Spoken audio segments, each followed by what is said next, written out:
Hi, today's doubts app is precipitation reactions. So we are going to do a very basic explanation of precipitation reactions. In case you have further doubts, you can always doubts app it to us. First, we have to understand solubility. What is solubility? Solubility is the ability of a solute. A solute, typically a salt, it can be solid, liquid, gas, etc. But we're going to talk about salts in this particular session. How much it can dissolve in a solvent, typically a liquid. Right? The ability to dissolve, how much it can dissolve, etc., is called solubility. Now, for this session, we are going to consider only two kinds of solubility: soluble or insoluble. So, some salts like salt, NaCl or KCl, is perfectly soluble in water, right? So, we call it soluble.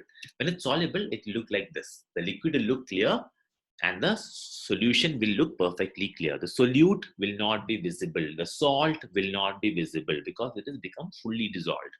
However, there are some insoluble salts as well. And when insoluble salts are there, it will be visible. It does not dissolve. Hence, it will be visible. So, solute and the solution is visible when you have an insoluble salt in a solution. Now comes a strange thing, right? Let's say we have one soluble solution like this. We have a proper dissolved solution like this. And we take another similar solution like this. And we mix them together, right? Like in A here, into A, I add another perfectly dissolved clear solution. When I mix these two clear solutions, suddenly something happens, right? Something insoluble is there inside. Now it is visible. The solute is visible. Now, when the solute is visible, we know that that has to be some sort of an insoluble salt. So, what has happened here? Two solutions which has ions, etc., inside them got mixed together. Some reaction happened inside, and an insoluble salt was created. And this insoluble salt is called precipitate because it precipitated out of the solid water, right? It precipitated out of the solution. It came out of the solution. Hence, it's called precipitate. Now, this type of a reaction, which is the formation of an insoluble salt when two solutions, both containing soluble salts, are combined, is called a precipitation reaction. So, it's very simple. Two solutions with soluble salts combined together, some reaction happened and an insoluble salt was created. That is a precipitation reaction, right? Now let's see an example to see how it works out. So AgNO3, right, is an aqueous solution, right, in which it's already dissolved there. It's in water. And KCl, it's another aqueous solution, again dissolved in water.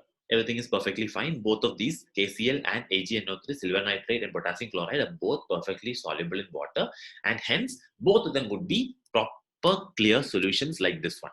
This could be AgNO3, for example.